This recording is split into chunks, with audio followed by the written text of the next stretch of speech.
What's going on, player profiler nation? It's Matty Kiwoom. This is the latest episode of Blue Chips. This is where Destiny, I guess Destiny, but I was thinking more of Devy. This is where Devy and Dynasty, is that Destiny?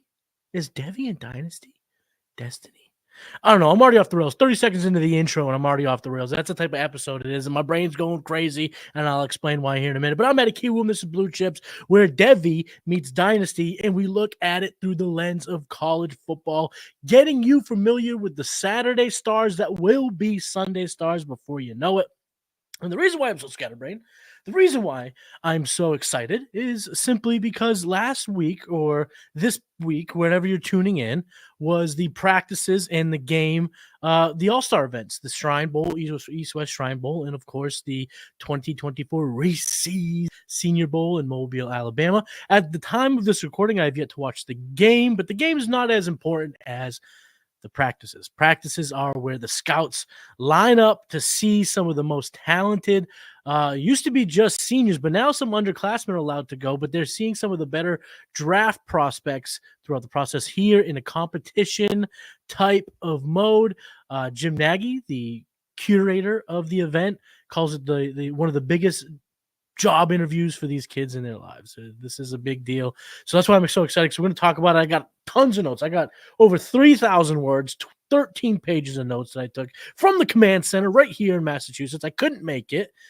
Work got in the way. We're not talking about that. We're not talking negative energy. We're talking positivity from here at the command center. So let's just get right into it. I'm going to go through my notes, and I'm going to go through position by position, not defense, not offensive lineman. We're talking strictly fantasy today, ladies and gents. We're talking the Blue Chips here in fantasy.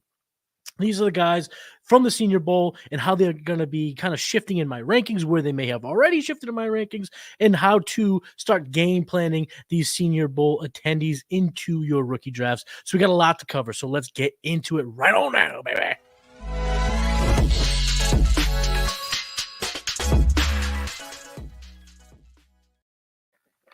I'm sorry. I had to take a sip of my Dunkies. I'm from Mass. What do you want from me? I love my Dunkies. Had a nice coffee. I know, it's crazy. You might be saying to yourself, isn't it cold up there? Yes, it is. It's freezing up here.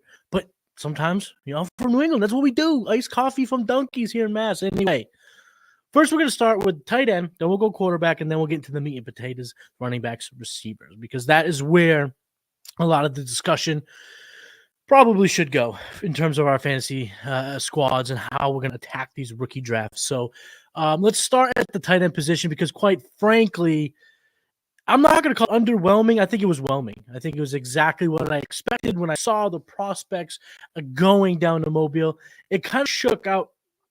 I'm not going to call it exactly how I predicted it, because I'm no expert. I've said that here in the show before. I'm a different type of evaluator. I'm a different type of breed. Theo Johnson was the best tight end, and it gets you excited because the kid's 6'5", 260 pounds. He looks athletic, not really a big producer at Penn State. So there's kind of the red flag, I would say, on this guy. But in day one, he looked good.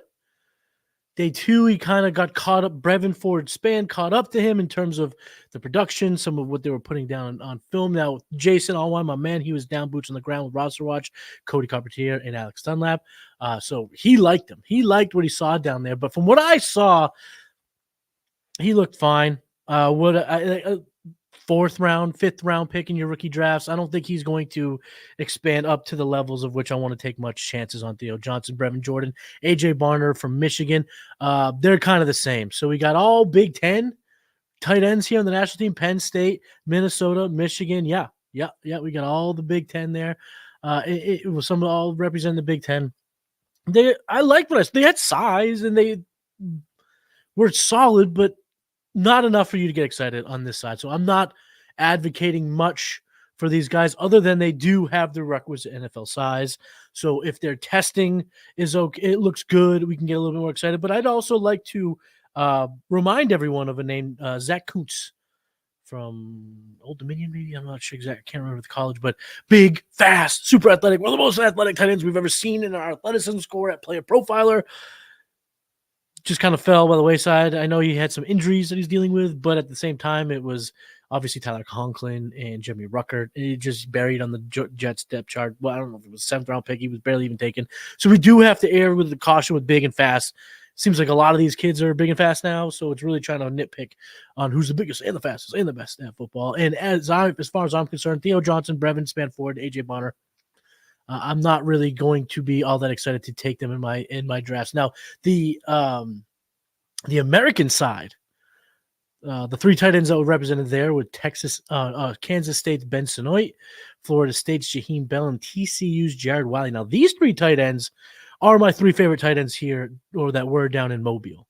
Jaheim Bell's day one was really electric. I mean, he made a number of really, really nice catches. He was actually my tight end of the day for the American team's first session. Had a really nice deep out route, showed his versatility. They put him at H-back. They did the same thing with Ben Sinoit, but Ben Sinoit just seemed to fight the football a little bit more. He didn't have that fluidity, that athleticism. Jaheim Bell did. And like I said, my man Cody was down in Alabama, and one of his observations early on was Jaheim Bell's not as small as we all want to. Well, as we all kind of would putting in our mind's eye. You know, we look at his height and weight on the team page, and he doesn't pop. He's not huge. He's not a physically commanding type at measurables, but it was bigger. It looked bigger on the field. It played bigger on the field, which is a bonus for Jaheim Bell, because I think Jaheim Bell is the only tight end of this entire show, this entire event, that I am going to potentially keep an eye on throughout the process. Right now, I have him at tight end 3 in the class, but I think after the Senior Bowl and the I'm also going to count the East-West Shrine Bowl, because Dallin Holker from Colorado State looked good over there in Frisco, Texas. So he's going to actually stay in my top 5. Jaheim Bell's going to go into my number 3 spot, and then number 4, I'm going to leave Cade Stover, but I'm honestly just having trouble finding if he even entered the draft. So I know he's on the PFF simulator, mock simulator. I've seen him come up in other draft boards, but I just haven't been able to find the actual declaration. So if you find that, drop that in the comments for me, because I don't know why I'm having trouble. I just need to know. But Jared Wiley, that's what I would really talk about, because we were on the hurdle last week, and Cody mentioned Jared Wiley, and he's very raw. He's got the mold. He said if anyone were to be a Gronk-esque player 10 years from now, and he doesn't necessarily mean Hall of Fame, he just means the physicality, the ability to block, but also be a nice receiver, not necessarily the number 1, number 2, number 3, number 4 10 off the board, his 3rd, 4th, 5th round pick. But he has the ability, the physicality, and the growth, the projectability to have that type of skill set. And so I looked at him through a different lens in day 2. And I could see it a little bit. I could see where his mind went. He got long arms, and he was physical. Even coming out of his breaks, he was making sure that he hit the linebacker covering or the safety covering him, and he would make his break off of contact, which was very Gronk-esque. So I'm not saying he has Gronk potential. I'm not saying that I am going to take him in the 2nd or 3rd round. But if I'm looking at the running back board and all my guys are taken through 16, and I just don't want those roster clogging wide receivers, and we'll talk a little bit about that and my philosophy of that for this year in a minute, then this is where I would take a Jared Wiley. I'll take a shot. You take a shot. This is in your deeper dynasty leagues where we are covering all our bases. You know, all the I's are dotted, the T's are crossed. This is a deep league. Jared Wiley is someone I might take late, and just see. And if you want to do Theo Johnson, that's fine. I guess that would make sense. It's just not going to be the player I'm going to do that with. I'm going to do that with Jared Wiley. So overall, not super excited about the tight end class, but Jaheim Bell showed enough that this term, and I brought it up last week, that Mel Kiper actually shed some light on, was the term weapon, and how NFL teams are not going positionless. That's too crazy. That's basketball. That's nonsense. But they are starting to look at, how can this guy be weaponized in my offense, regardless of traditional position? How can I get him in my scheme? How can I make what he does well help us win? The weapon. Jaheim Bell is a weapon. Jaheim Bell looks like a little bit of a wide receiver out there, and it's weird. Johnny Wilson and Jaheim Bell were on the same team. One was a tight end, one was a wide receiver. If you were to go down there without knowing, not looking at the program, You might have thought Johnny Wilson was a tight end and G-Bell was a wide receiver. Funny. We'll talk a little bit more about Johnny Wilson here in a little bit. But first, let's move on to quarterbacks. Now, quarterbacks are we'll start with the national side because that's going to be the quickest side. I'm going to be able to ping pong through that pretty quickly. Bo Nix, Sam Hartman, Michael Penix Jr. I've said on this show and many other shows, I am a strong proponent of the off-season competition between Nix and Penix, where I think one is a first rounder and one becomes a second or later pick. The winner of this battle moves on if you want. Now, neither guy seized the week. Neither guy was down in Mobile and just lighting up. They all had good throws. They had made nice plays, but they also had bad plays. Nix a few times underthrew some, like really shallow in routes, mid routes, or really shallow crosser routes, really shallow drags. And it was just like, wow, what are you doing? What are you doing? And it just, that kind of felt frustrating. Penix had a quicker release and a better arm, and that's going to be, that's cemented. That is now in the narratives. And I've said this, and this is how, if you're new to Blue Chips, I'm going to give you a quick 1-second education about me, how I evaluate, because I'm not a football guy. I never even played organized football. So you might be saying, how could this guy evaluate? I can't evaluate exactly what the techniques are and stuff. Go to Cody for that. Cody's the greatest out there. Cody's the best player evaluator of football talent that there is out there that I've ever interacted with. So if you need that, get that from him. And so do I. I get that from him. I get those insights from him, and it helps build my thing. But what I do is I like to build narratives, these evaluations, because narratives are trends, narratives are patterns that we've seen in the past that lead to making better decisions for my teams going forward. And I'm sharing that with you for your teams to get better going forward. So we're trying to build narratives of how this guy becomes this pick on this team, and that means this, and then we can. So that's how I connect the dots. I use past performances because don't get it twisted. I love the draft process. I love the evaluation process. I've been watching the combine on NFL Network since as long as I can remember. I drafted my action figures with my cousin. So the process to me is not new. The sport intricacies I'm still learning, but that's just kind of how I'm going to go. So the narrative I'm building, I said all that craziness just to say this, the narrative that I've kind of spun is, we're trying to cement, we're trying to lock in these point for Nix, point for Penix, point for Nix, point for Penix throughout the offseason, and the winner will be the one that we want in our Superflex leagues. I'm giving a slight edge to Penix after this week, after practices.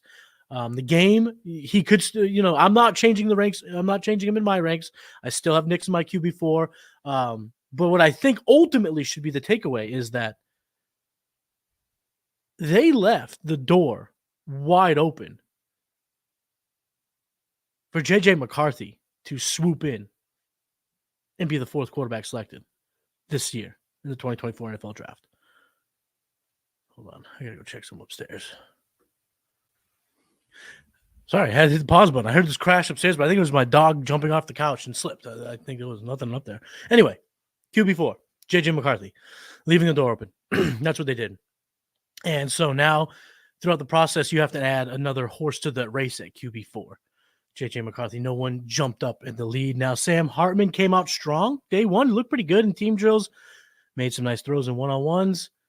That faded throughout the rest of the week. He'll probably get drafted as a safe floor guy, QB3. If we need him in a pinch, maybe he can come in, handle business.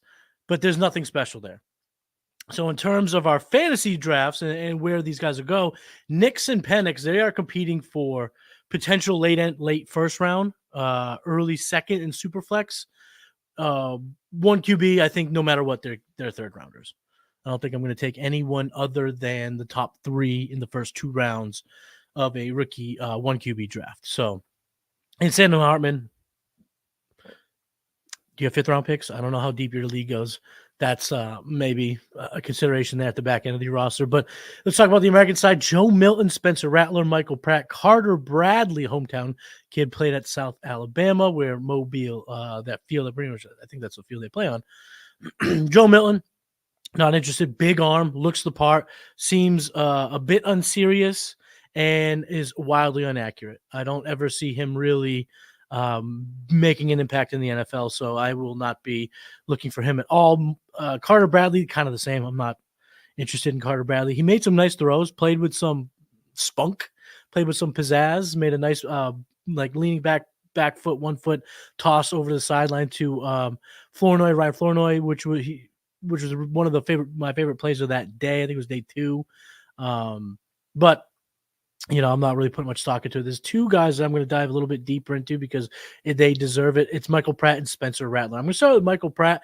Michael Pratt seems like the NFL will like him, even though he did not really perform all that well in Mobile. I thought he was okay.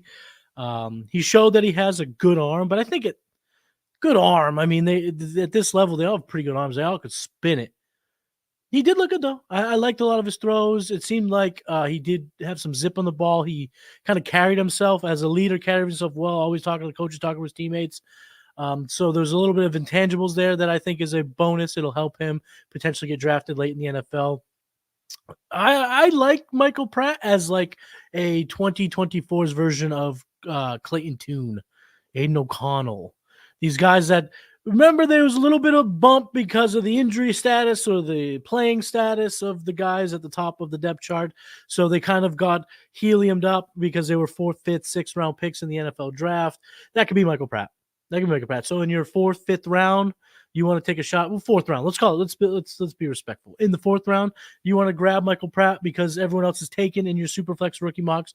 That's somebody you could put in your roster and be surprised that, he handled himself well for this 3-game stretch when X team needed him.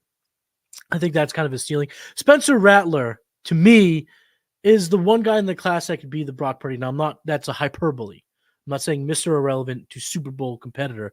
What I just mean is a late round guy that could get a job and keep it. Not have this.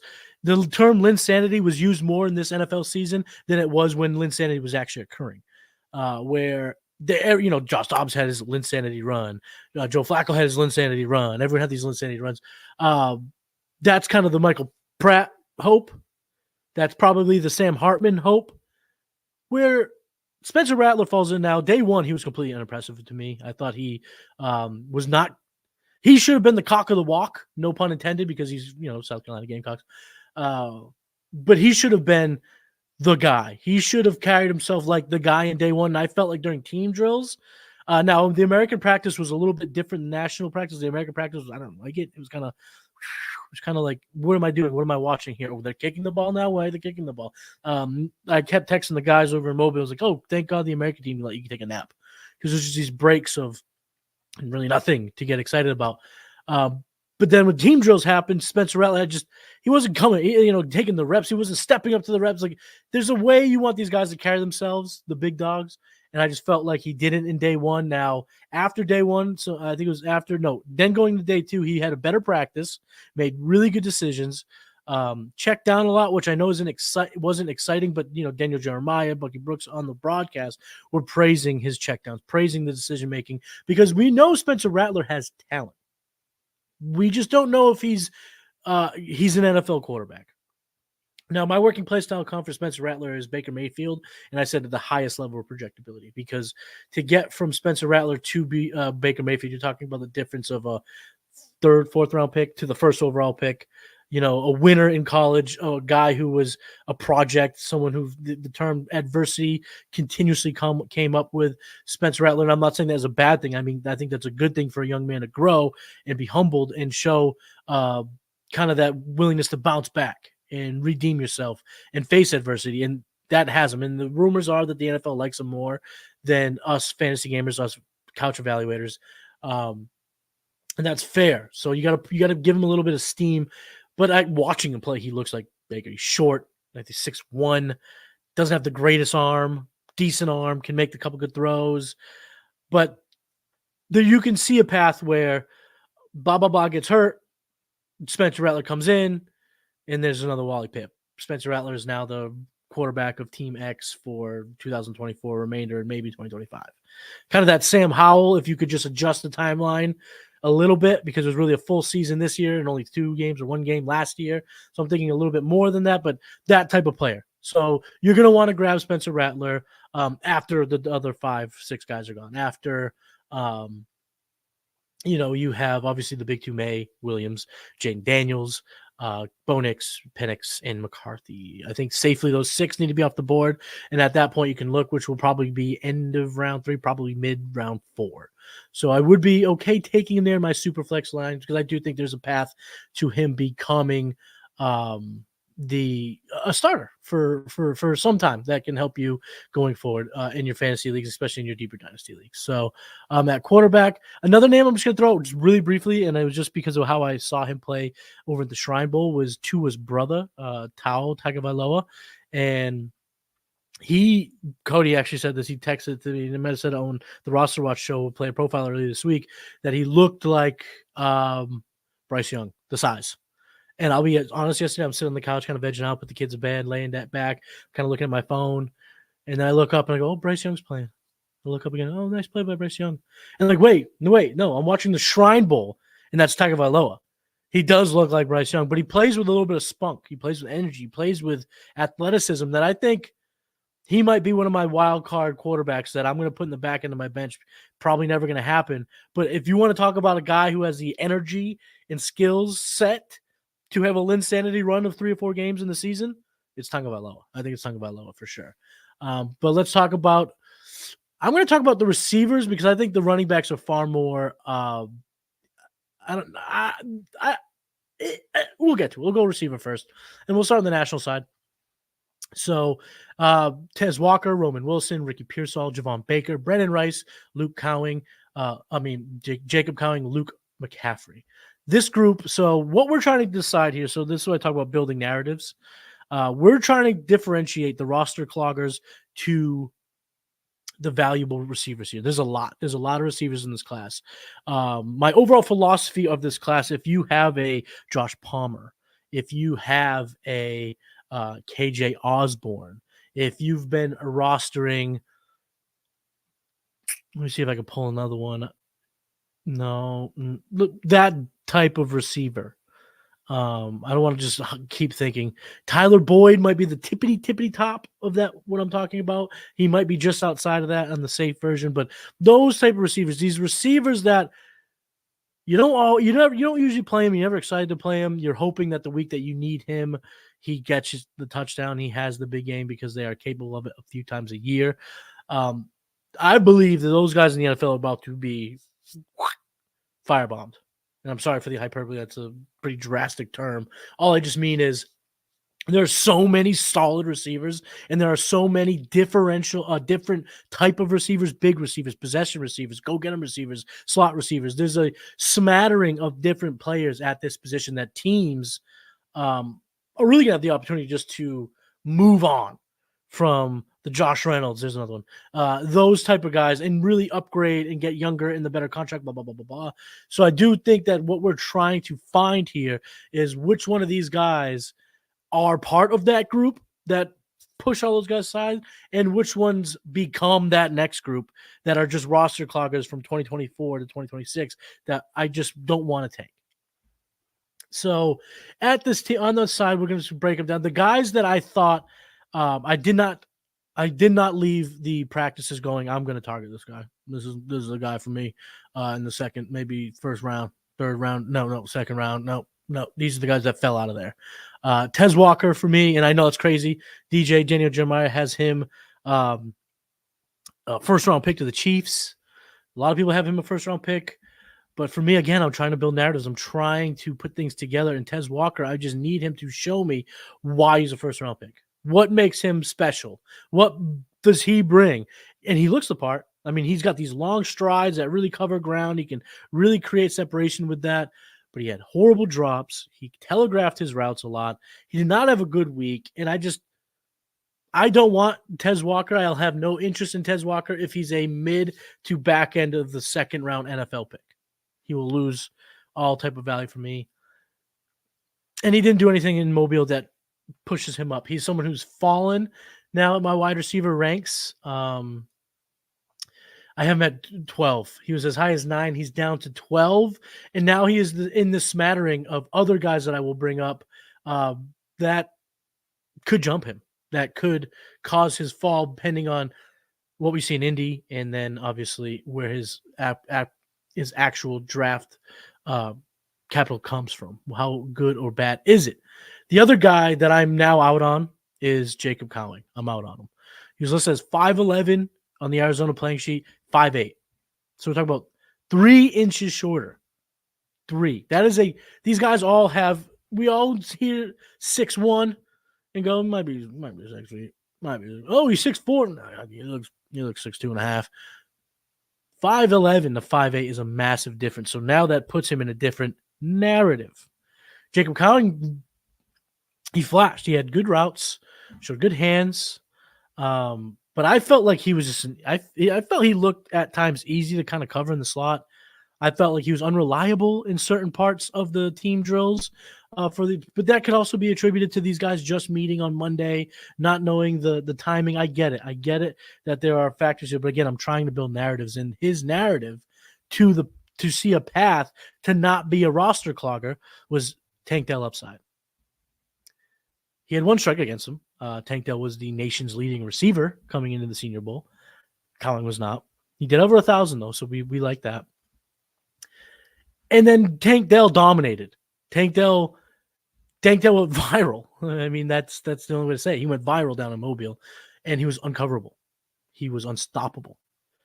He did whatever he wanted. And a lot of these drills are built for these type of players. So there isn't a little bit of a maybe inflated cost attached to the value that you have to account for, because these guys can dominate if they're good at running routes. Cowing didn't do that. You had to be, if you're going to be 5'8", 3 inches shorter than your team says, you need to have a practice up here. And what I'm doing for our listeners only, I'm putting it at my hat, at the tippy top of my head, the crown of my head. His was right at my nose. It was fine. It was good. It was solid. Middle of the pack in terms of impressive wide receivers. That's just not going to be good enough for me. So now he is now tumbled into my ranks. He's wide receiver 20. And even if he has a good combine, he would have to get exquisite capital. He would have to get such draft capital where Keon Coleman, Lad McConkey, Adonai Mitchell were left on the board and he was taken ahead of them for me to then go, I missed something here. I have to reevaluate. So he is going to be a fade for me, probably throughout the process after this. Of course, if you want it, I'm not going to use anything more than a 4th round pick as of right now on him, because in just the second, third rounds, I am going to be taking a lot of a particular position. We'll get to that position here in a second. But moving on the national team's wide receivers and what I saw, Brendon Rice looks the part. I have it in my notes right there. Brendon Rice looks the part. Size, movement, aggressiveness, intensity. He was a winner for a lot of people down there in Mobile. He looked really, really crisp in the red zone, scored some touchdowns there, was very physical. I mean, we're talking, they do these one-on-one drills, and cornerbacks will hold the shit out of you. They don't care. They don't want to be embarrassed, and they don't care if the flag happens. They just aren't going to, they don't want to get embarrassed in the rep. He would have these hand battles that would 100% cause NFL flags to be flying, and he comes out on top. He looks strong. 6'3", 210. Says he's going to shed about 10 pounds and run in the 40, which I would assume means he thinks he can run in the 4.3s or low 4.4s, because you don't want him to be skinny. You want him to be – he looks like a discounted Mike Evans out there. I'll say it. Just the aesthetic. When you look at him, like, dang, this kid looks big, he looks strong, and he can move. Brendon, that's what he looks like. It's Brendon Rice. It's the son of Jerry Rice. But I'm still not taking a second-round pick on him. Again, he would have to get draft capital ahead of a lot of the guys in my ranks to accelerate him for me to take a second-round pick on him. I'll take a third-round pick on him for sure. Right now I have him at wide receiver 17. But again, now there is a grouping of 9, 8 in my rankings all the way down to 19 that are just like so fluid. Take it with a grain of salt. It might change by the next time you hear my voice type of grouping. But Brendon Rice, he looked apart. I'm not gonna lie. Another guy that popped at times, but I think overall becomes a roster clogger in the NFL's Ricky Pearsall. Really crisp. I actually had in my notes. He was very on par with Roman Wilson to start off the 1v1s in the team drills. I mean, the individual drills, the IDs. So I was like, wow, these two are the crisp route runners here. These two are the cleanest route runners. And then, one proceeded to continue to impress. One kind of was fine. He was solid. Ricky Pearsall made some nice catches. He won on a nice corner.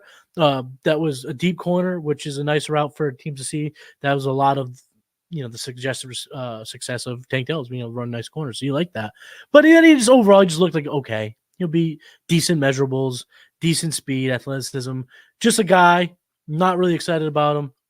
I'm not going to be targeting him much in my rookie drafts, even as late as the third. It'd have to be fourth. Probably not at all. I'd rather take a shot on a Jared Wiley. I'd rather take a shot on a Michael Pratt. These more boom type positions than a roster clogger in Ricky Pearsall. Sorry, Ricky. I don't mean to be mean. Luke McCaffrey is teetering for me. This kid's tough. I mean, this kid's tough. You know what bloodline he comes from. Ed McCaffrey, Christian McCaffrey, Max McCaffrey. Like, these kids are athletes, and he's tough. Tough catches over the middle. Tough catches deep. But I think he's going to be your strict slot type guy. I don't know if – in my video notes initially, I thought he could win on the outside, but I think it was more of the competition. And also in a highlight reel, it could just be the smattering of 3 nice plays opposed to a bunch that you don't necessarily see. Not saying I just watch highlights, but sometimes you start there and you work your way in. And McCaffrey, I think after seeing him, he's going to be more of a slot guy. He had a really nice back of the end zone catch with Michael Penix, but it comes from across the field. He has the size. He definitely looks like he could be an NFL receiver. But I don't know if I hate to say it, but I think he's going to fall into the roster clogger bucket. I have him at wide receiver 16, so it is ahead of Brendon Rice. But again, this is a very fluid situation. I don't know. It's going to really come down to draft capital. I don't know. I did compare him to Adam Thielen, so maybe it's a slower burn. But let me pick that off the waiver wire. Yeah, a year and a half, 6 months into the season. Let me trade a future 6th for him. Let me just get him at a discount than opposed to having to pay his premium during rookie drafts, because everyone knows the rookie values as a whole go up. So would I take him in with a 3rd round pick? So basically, I guess the differentiation is roster cloggers are 4 down, value is 3 up. So right now, Luke McCaffrey is a 3rd round roster clogger pick for me. Now leaving 2 players that I think would be 3rd round possibilities, even 2nd round possibilities. Roman Wilson and Javon Baker. Javon Baker is 6'1", over 200 pounds. He was a Alabama recruit, and we saw why. Very good at the catch point, strong hand, strong kid. And he comes off like I'm not going to steal the term because you already know what the term is from my man Cody, the big dog, but he got it. He got that in him. He seems like he mean at times when it needs to be, which does, I think, can help a player like this. Over 1,000 yards, good yards per out run in the regular season. And he did enough to impress me in Mobile, where I think he could get kind of jump up above the roster clogging tier. And he'd be worth a late 2nd, early, somewhere in the 3rd, depending on the draft capital. So I like Javon Baker. And then Roman Wilson, star of the offense, both sides. This guy was, MVP, candidate for MVP of the week. Unbelievable. I comped him to Deontay Johnson because I love the style comp, but my man's going to be faster. My man Roman's going to be way faster than Deontay Johnson. Deontay Johnson ran the 4.5s. I know. Let me double check here because I literally am putting the show on a network that is part of the best football website to look up players' profiles in the world. So why don't I go ahead and get that for sure, as opposed to just sitting here all willy-nilly. Let me use the tools I have at my behest and give you an accurate reading of what Deontay Johnson ran. It was a 4.53, so I was right. So I did all that talking for nothing just to basically bump up playerprofiler.com, which, why wouldn't I do that? Anywho, Roman Wilson's going to be faster than 4.5. I think Daniel Jeremiah said he might run in the mid to low 4.3s. This kid's going to be fast, and he could separate, and he's a dog. And I will say this across the board. I'm giving a slight bump to the Michigan kids. Jim Harbaugh, the culture he built there, the atmosphere, they do feel like they have a chip on their shoulder. They do feel like they play with, I'm going to punch you in the face mentality. And I know that's rah-rah football guy. I don't care, because I am going to give Wilson, Corum, just a slight bump. I think the NFL is going to like that they have that in them. I'm not saying he's going to go second round to the Chargers, but I do think third round pick is now in play. And he is that type of player that you bring in that makes KJ Osborne irrelevant, makes Josh Reynolds you don't need him anymore. It makes you DPJ, he's fourth receiver. You send him down the field every so often. Those type of guys, Josh Palmer, which is Chargers. I was trying to avoid it, but it's there. Those guys become depth pieces. These guys become contributors, and you're working. And I love Roman Wilson. What I saw, and I got to give a big shout out to my man Jason Owen. He put him on the map for me. But there's a reason why I dove into his profile and why I looked at it through the lens that I did and appreciated it the way that I did.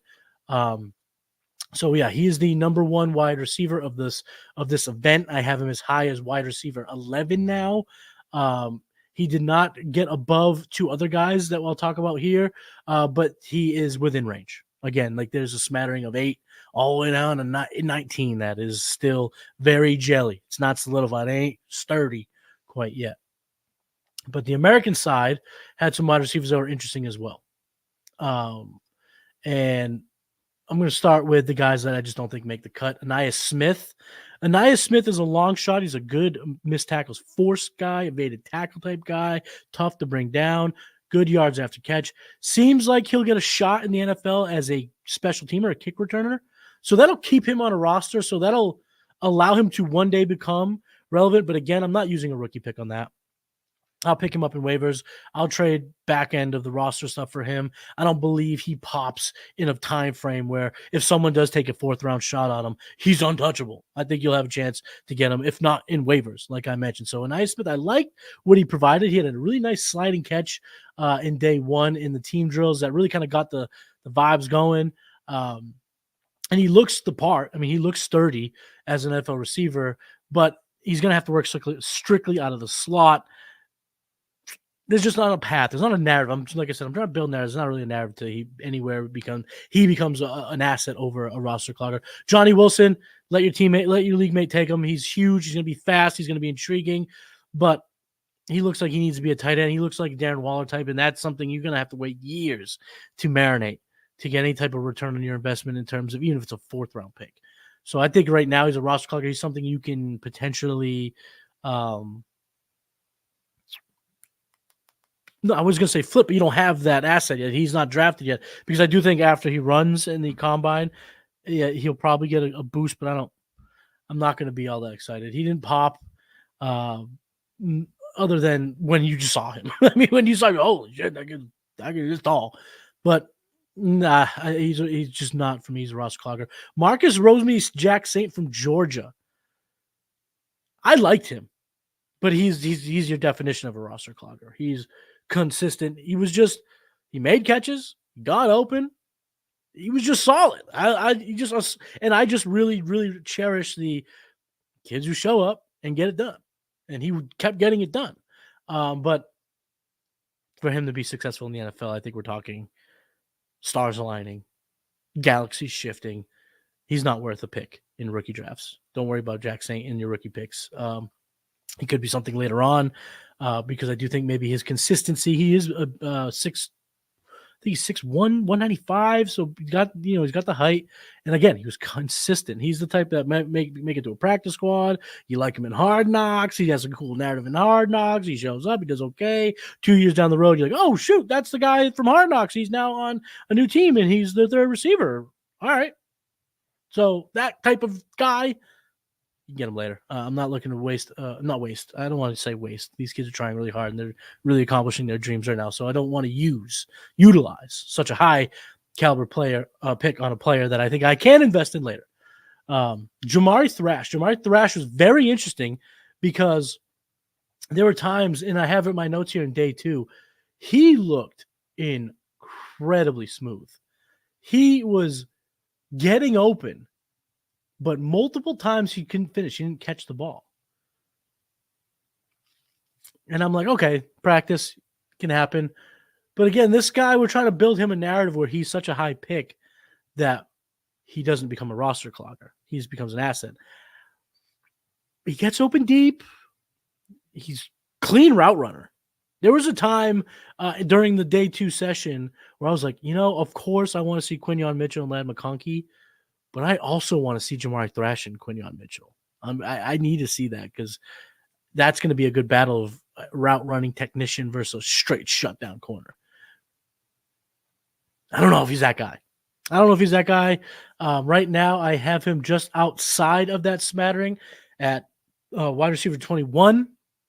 That puts him in the Pearsall Cowing ranking tier, and I don't see him jumping up enough to become non-roster clogger. So although some people that I respect who do like his tape, and he does have some underlying metrics that were encouraging, not going to go the Jamari Thrash business coming in the rookie draft. So even in the 4th round, I'd give me Jared Wiley, give me Rattler if he's there, give me Pratt if he's there, give me Tagovailoa if he's there in my Superflex formats. I'm not going to use a pick on Jamari Thrash going into my rookie drafts as of now. Ryan Flournow, I just really want to give him a shout out from Southeast Missouri State, Seahawk in the building. He showed he belonged there, and I don't know what that's going to mean, but he looked good, big kid, consistent, very Marcus Rosemary-Jackson-esque in that he was just there making big plays. He was the recipient of the Carter Bradley back foot throw on the sideline. Seemed like he was able to win on the field. But I don't know in this class, how does he emerge as someone that we select in our rookie drafts? I don't see it. So I just want to give him a shout out, but no, he's in the roster clogger bucket for me, which brings me now to my final 3 guys. I'm going to start with Jaquan Jackson. Jaquan Jackson from Tulane, fast, but looked like, I think the label that was put on him going into Mobile is your stereotypical, special teamer. That's just what he's here to do, show off his speed. But he looked good all week. I mean, he won over and over. And it wasn't just with Michael Pratt. He had the ability to win with other quarterbacks. Downfield, short intermediate routes, fast. He looked good. But again, in this class, you have to do more than just look good to climb up these ranks. Right now, he's in my addition section of my ranks. I don't have him fused in, but I see him settling in 20 in that Cowing, Thrash, Pearsall, but he's going to be more towards the Jermaine Burton, Jalen Polk, which is I just haven't gotten enough info on them. I haven't seen them enough to really accurately put them. So there's a chance he could go up if the NFL tells me that he's worth it. I don't see that. I just don't think these guys have to claw such a far distance up a huge hole. That I don't know if that sounds right. They are set behind a very, very far because of how deep this class is. Like they're the elite of the elites that we'll see at the top 10 picks of the NFL draft, maybe 3 of them. Then there's a few others, another 3 or 4 that are like first round potential picks. Then there's a grouping that's first, second round. And then there's a whole smattering of second round. And does he get into those? I mean, Tyquan Thornton did, but we all saw how that bad of a pick that was. So yeah, could he get in that mix? But do I see him being worth taking him in the 3rd or 4th round in your rookie drafts? No, I don't. So he's in the roster clogger, but a great week for Jaquan Jackson. Now, the 2 guys that did keep themselves above the roster clogger is Xavier Leggett and Ladd McConkey. And I'll start with Xavier Leggett. Xavier Leggett came in shorter than expected. So 6'3", 227 was his measurables going in. DK, right? I mean, that's carbon copy DK. 6'3", 227. That's DK. Fast. We know he's fast. We know he has a strong catch point. We know he goes and gets it. We know he has great extension. So we're looking at DK. We're seeing someone fast, someone that can catch up. I mean, he has a few plays from South Carolina last year where it was just like there's a group of opponents around him, and now there's not. He's gone. He got real speed. So our hope was DK. Comes in 2 inches shorter, he's not DK. And I hate those comps. I will not give you those comps. He's a slower X. He's a smaller Y. And 2 that always come to mind is Cam Newton, Justin Fields. Justin Fields is a shorter Cam Newton. Then he ain't Cam Newton. And he's proven to not be Cam Newton. Yeah, can he run the ball? Yeah, we knew he was an athletic kid, a great kid. I like him as a prospect. I'm just saying you can't do that. You can't say, oh, he's a slower X. You can't. Then they're not the comp. He ain't DK. He's not DK. If he's shorter, he's not DK. What makes DK is being 6'3", 227 and does what he can do. But then Leggett did come out in day one and had a stink fest. Kept running deep routes in the one-on-one, so he wasn't really able to get any catches that was highlight worthy, noteworthy, exciting.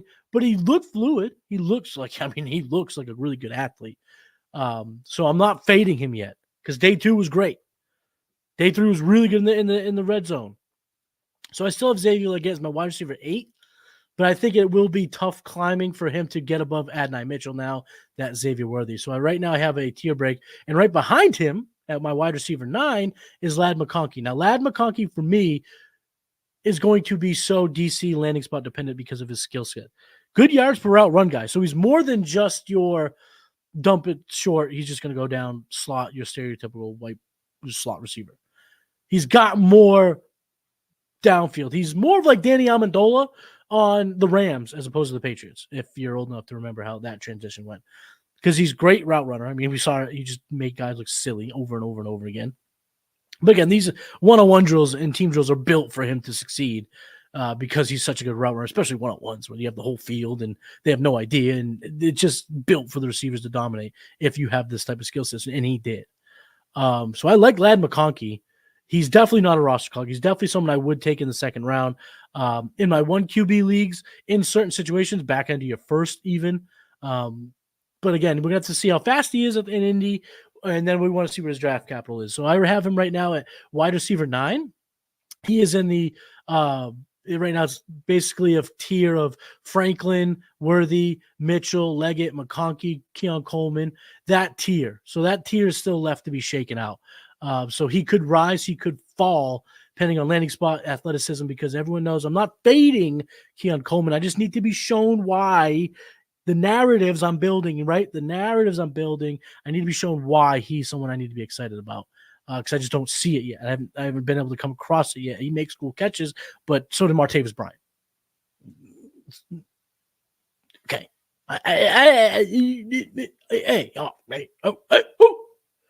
Keon Coleman show me something. He might in Indy. All right, let's move on to the running backs, which I do believe was I'm not going to call it the star because it's so hard for running backs to really shine in this type of practice situation where what makes you a great running back is avoiding tackles and breaking tackles. And you can't really tackle. So, yeah, it looks like you might have broken that arm tackle. How do we know? It's tough. It's tough. You can really just kind of show your traits. And what I saw from these running backs was you need to go get in your dynasty leagues as many second and thirds as you possibly can because you just need to load up on these running backs. And the difference of roster cloggers to contributors of wide receiver into the running back position are night and day. Receivers can be better prospects, but give you nothing in fantasy. Running backs can be bad prospects, give you nothing, and then a snap of a finger, a quick injury, a trade, he's thrust into a role that's very fantasy friendly. And this class has traits, ladies and gents. My blue chippers out there watching. First of all, shout out to y'all. Episode 6, we cooking. There's a lot of them. There's good traits out here. There are roles to be had and roles to eventually be won, and you need them on your fantasy teams, whether you're a contender or a rebuild. You want to get seconds and thirds to gobble up as many of these running backs and flip them. That's me flipping as much as you can throughout the season if you're rebuilding or you're going to need them on your roster when you're trying to play the running back roulette game that a lot of contending teams do, myself included. So we're going to start this journey with the national team. Isaiah Davis, MarShawn Lloyd, Kimani Vidal. Vidal Kamini. Maybe that sounds more like a baseball name. I don't know. Maybe I'm thinking Vidal Brujan, but anyhow. Kimani Vidal, Rasheen Ali. That was bad. That was just not great name pronunciation. I am sorry, guys. But we'll start with Isaiah Davis. Big kid, but I just felt like he was a plotter. Nothing all that special about him. 4th round pick for me in rookie mocks, 5th round pick for me in rookie mocks. In rookie drafts, I should say. Don't think he gets draft capital. Probably an undrafted kid, comes from a small school. He is a producer there, but remember Pierre Strong? What a producer he was, what an athlete he was. then he's never come to fruition. He was traded for nothing, and he had an opportunity in Cleveland, didn't get much. So I'm not going to be all that excited for Isaiah Davis throughout the process. But the other three I am. And I will start with Rasheen Ali because it's the most heartbreaking. Rasheen Ali came out in day one and looked fantastic. This is a guy who's had a lot of receptions in college. This is a guy who has multiple 1,000-yard seasons in college. This is a Devy guy. If you play Devy, you know who Rasheen Ali is. Running back for Marshall. And he looked it. He looked great day one. He was my favorite running back in day one. I believe he did win my practice of the day award. Yes, he had a very, very impressive reps. Looked the part of an NFL back. But then he tore his triceps or his bicep. He tore a muscle in his bicep and had to leave early in the day two session, like really early in the day two session. And the reason why that's really bad for me in trying to evaluate him and build these narratives, like I said, is his big red flag is injury. And here he is injured again. I don't know if he ever gets an opportunity to show how good he could have been or given a path to be someone we want in fantasy. So as much as I like Rasheen Ali, he's fallen now to RB16 in my rankings and might just fall even more throughout the process because it's pretty much going to sideline him the rest of the process. And, building these narratives to get him to fantasy relevant, those narratives are also built for NFL teams. And I don't know if we can build that narrative where he's a guy I want in fantasy. And it sucks because I do think he has traits and I do think he has ability. But I think that sometimes a narrative, you kind of ring that bell. Teams go, I've seen all I need to see. I got all I need to see. I would need to see this guy do X. He did Y. I did not want to see him do Y. He did Y. So that's kind of where I'm at with Rasheen Ali, and it sucks because I really liked him as a prospect. Kimani Vidal, though, kind of had a nice steady ascension in his week. Day one, I thought he was pretty much a jag, just looked okay, had a couple of nice catches in the flat, but felt like, But he looked good throughout the week. Again, he just consistently made plays, consistently was there, consistently did the right thing. Wasn't like, whenever went viral, was never like, look at Vidal, he's so great. But he was never like, look at Vidal, he's blowing it. He looked good. He just looked better and better throughout the week. I think he's a kid that might shine in the game that might get people excited. So for that, I got kind of excited about him. He's kind of stayed steady in my ranks, kind of got a little bump. I think he was right around 17. Now he's at 14 at running back. He is someone that, again, I will take in the back end of the third if he's my best running back on my board, fourth round, so on and so forth, where I'm really getting these guys. I do think I could see him not only in an NFL uniform, but being relevant for an NFL franchise in certain spots in the 2024-2025 season. So I'm going to take shots on Vidal. I like what I saw. Again, a good producer in college. He was a really, really good player. Broke a lot of tackles, got a lot of carries, showed that he can handle the workload, has the size for NFL running backs. So Vidal, I like Vidal. But then we're going to go to the last running back on the national team, and that was MarShawn Lloyd. MarShawn Lloyd is the ding winner of the Senior Bowl at the running back position. Ran hard, ran tough. He made good cuts. He impressed in the run game. We all kind of knew he was impressive in the running game. He was always in my top 8 at running or top 10 at running back. But then what he did is he showed he can catch the ball, look smooth in passing drills, made plays in team drills, was able to get open. It's kind of like they do this team competition, this team reps where it's like call somebody out or you run or you got to stop this. And he ran, a nice little double move up the middle and burnt a linebacker badly. It's kind of set up to do that, but the fact that he did it is good because some guys don't. Isaiah Davis had a chance, did not work. But he made it work. So he did go up 2 spots in my ranks to a running back 8, but I do believe there'll be helium there. I think the NFL will like him. I think he has the size. He runs violent, and I think he's going to not necessarily be a 3-down contributor, but I think having those traits allows you to be on a roster. And like Scott Connor said, and I've given him a ton of shots, I'll always give him credit for this quote because it's fantastic. If he's on a 53, he's for me at running back, and I do believe he'll be on a 53. I will love to take him in the second, in the third of my rookie drafts. So that's the national team. Let's move on to the American roster. Cody Shrader, Ray Davis, Dijun. if I'm going to cover prospects, I need to get better names, but I'm so bad with these. I'm sorry. Dejan Edwards from Georgia, Michael Wiley from Arizona, and Imani Bailey from TCU. Imani Bailey, and I think I don't think anyone in this group should be completely thrown out. Imani Bailey, though, is probably my lowest ranked running back on the American side. Right now, I don't even have him in my top 20. I do think when my updates, he's in my addition. So I think when my updates go, he'll be right around 20. But I'm not in love with him. But again, if I'm sitting there in the 5th round of my rookie draft, 4th round of my rookie draft, and he's there, I'm going to take him. We'll see what his draft capital gets. Maybe he goes undrafted and I don't care any longer. But he's solid. Dejan Edwards was a late addition to the Senior Bowl roster. He was good. He showed electricity, good cutting ability. And these Georgia running backs sometimes can pop because they're never given the keys to the castle. They're never given the workload that we love to see, obviously, as talent evaluators. They always split. So sometimes they have this opportunity to show how dynamic they are, how good they are, if given more touches, if given that role.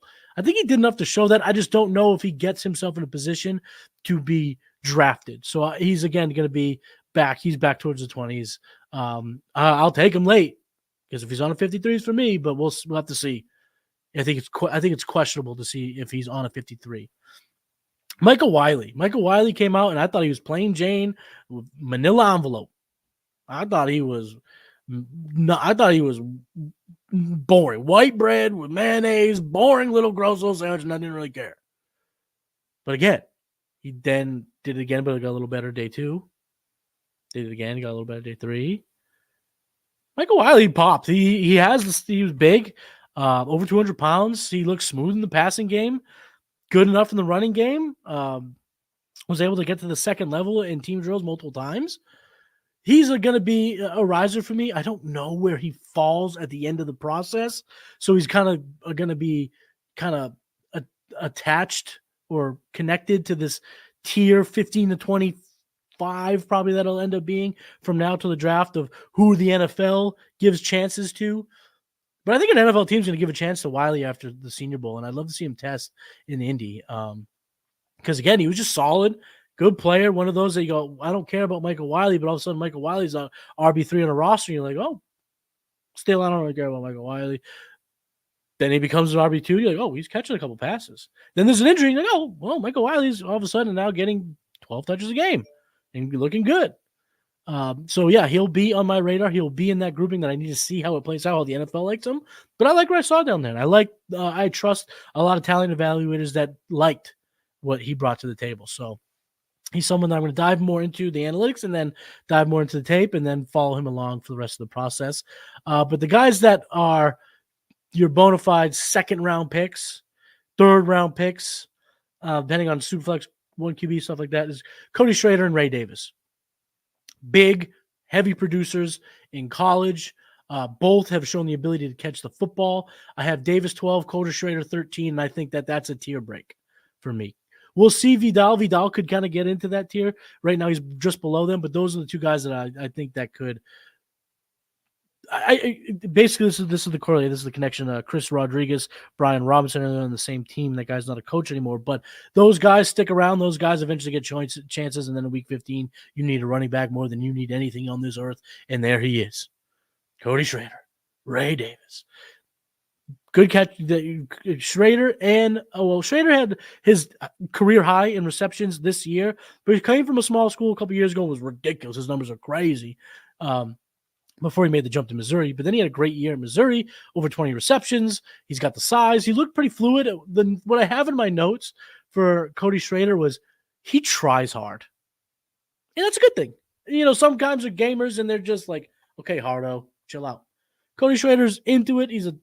But he does it in a good way. I think he is game in a good way. So I like that about him. And Ray Davis, I think the most interesting stat I heard on him, 1,000-yard rusher at 3 different colleges. So a producer. Obviously, they got better until he got to Kentucky. But he had back-to-back 1,000-yard seasons at Kentucky, over 100 catches throughout his career in college.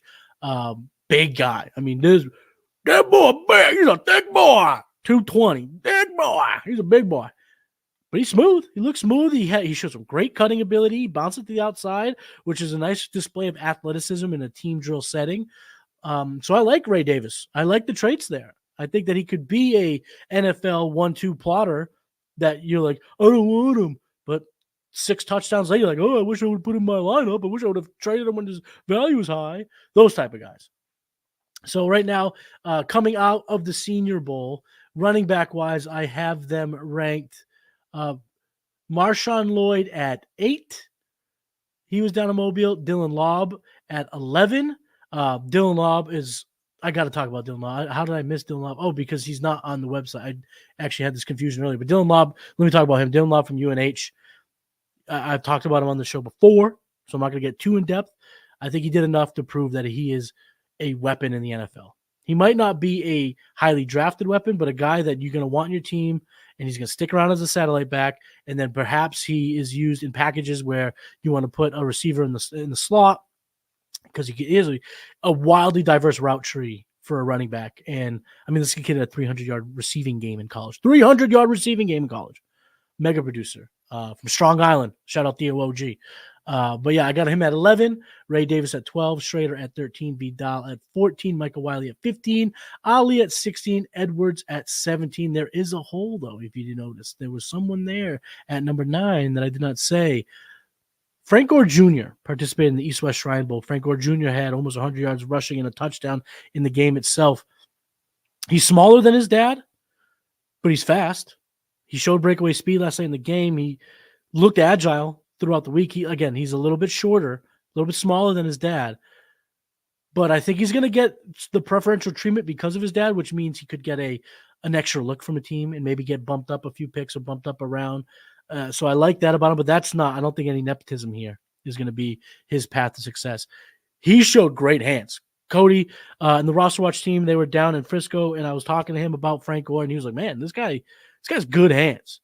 And Frank Gore was down there, and he was saying that, that was like part of Frank Gore's game that he never really excelled in. So he's been always drilled with his son the importance of being able to catch the ball, and it showed throughout drills. It showed throughout practice. And Frank Gore, at the end of the day, Frank Gore Jr., I know he went to South Miss. I don't know why he did not transfer. Maybe that's a positive, that he's just kind of like that old school, I'm going to stick it out with my team type of guy, which I like, especially at running back. But this is the guy who has the all-time best game in a rushing game in bowl history, over 300-yard rushing, the most rushing yards in a bowl game ever. I don't remember what the bowl was. It's a bowl that Southern Miss gets into. Let's call it that. But mega producer. Obviously, he has the bloodline. And from what I saw at the Shrine Bowl, he's my running back 9. I think he's going to be safely in my top 10 running backs throughout the process. I am now in on Frank Gore Jr., so I want to plant my flag on that now, even though he wasn't in Mobile. I want to bring him up. And that's going to wrap up the show. We went through all the positions. We kind of connected it to our rookie draft, so that's why I wanted to get this a post All-Star practice rookie prep episode, getting us ready early, I'll say, in our rookie drafts. But it's time to start getting ready if you want to dominate your leagues. If you want to use the knowledge of the players from Saturday to dominate with the players that will eventually play on Sunday, that's why you come to Blue Chips. It's where Dynasty meets Devy through the lens of college football. What I'm going to start calling Destiny, because that's what Devy and Dynasty put into Destiny, baby. I'm Matty Kiwoom. This is Blue Chips, and I will see you next time. Peace. Hey, I want to take a moment to thank you for tuning in. It's important to me that all of our media be free. This is only possible because of you allowing a true independent sports media enterprise to thrive unlike any other in the business. So please subscribe to the All-In Package to continue to make all of this possible, to ensure that all of our stats, information, data, content is available to you, especially you, the people that get the site and get the show.